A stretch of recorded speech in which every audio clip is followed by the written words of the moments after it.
ce qui est compliqué en France, surtout, c'est qu'on parle de raconter des histoires, et en fait, l'outil, le langage utilisé, c'est le français, donc c'est le nôtre. C'est-à-dire que c'est celui des scénaristes, mais c'est aussi celui de ta voisine ou de ta concierge.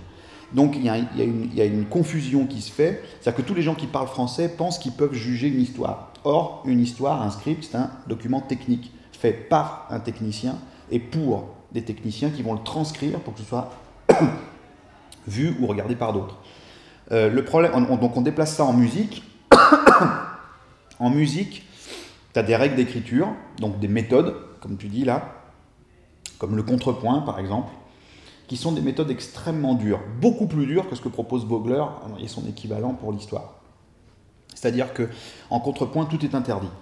Je veux dire, si tu vérifies ton contrepoint une fois que tu l'as écrit, tu regardes tes interdictions, tu te dis ah bah merde, ça non, j'ai pas le droit, ça j'ai pas le droit, ça non plus, et tu pourrais te dire aussi, alors quoi? Ça veut dire que si on fait tous ça, on arrive au même morceau à la fin, ou en tout cas à des morceaux calibrés comme ça. Eh ben non.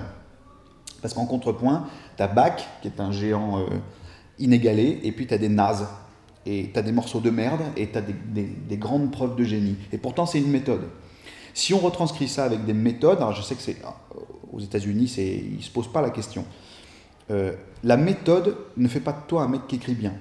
La méthode fait de toi un mec qui écrit propre. La méthode fait de toi un technicien qui comprend ce que tu fais quand tu poses un crayon sur une page. Il y a des gens qui ont écrit de magnifiques histoires sans avoir ces méthodes. Et bien comme par hasard, leur instinct et leur sens de l'observation les a menés à pouvoir être analysés par ces méthodes et à être parfaitement justes selon ces méthodes. Comme Simenon, par exemple, tu prends un Maigret, tu le passes à travers Vogler, tout marche. Peut-être pas à la minute près, parce qu'on n'est pas chez Disney, et qu'il s'en fout, il n'a pas besoin d'être précis comme ça. Mais raconter bien une histoire, c'est de l'observation, c'est comprendre pourquoi on a besoin d'en entendre déjà, pourquoi est-ce qu'on a besoin d'en raconter, et pourquoi est-ce que les gens qui les écoutent ont besoin de les écouter.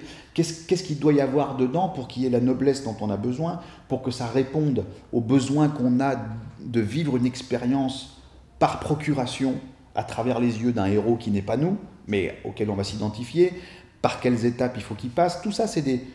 Il ne faut pas avoir peur des méthodes. En France, c'est vrai, on a peur des méthodes. On dit, ouais, mais nous, on n'est pas aux États-Unis, machin, si. Ben ouais, mais c'est le problème. C'est-à-dire qu'on n'est pas aux États-Unis. Il y a beaucoup de choses qui font mieux que nous, quand même. Et pour une raison très simple, c'est qu'une méthode, ça n'est qu'une méthode. Et ça ne peut rien enlever de connaître la technique. En musique, c'est clair. Tu mets un violon dans la main de quelqu'un qui ne sait pas faire du violon, il sortira rien du tout. Donc on ne se pose pas la question. Tu veux jouer du violon, tu apprends à faire du violon.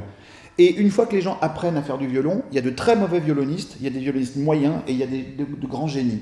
Ça ne change rien. Pourtant, ils sont tous passés par le conservatoire. Moi, ça ne me dérange pas. La méthode de Vogler, c'est de la technique, c'est de la mécanique. Tout le monde peut l'apprendre. Et à la sortie du stage de Vogler, il y aura des très nuls, il y aura des moyens. Généralement, il y a beaucoup de moyens, quelques très nuls, quelques très bons. Comme partout, comme dans tous les domaines du monde, c'est ça. Mais n'importe quel bon et n'importe quel moyen et n'importe quel nul peut faire un grand bond en avant dans sa mécanique de fabrication s'il passe par une technique et une méthode. La méthode n'a jamais mangé l'art qui sommeille chez quelqu'un. Personne.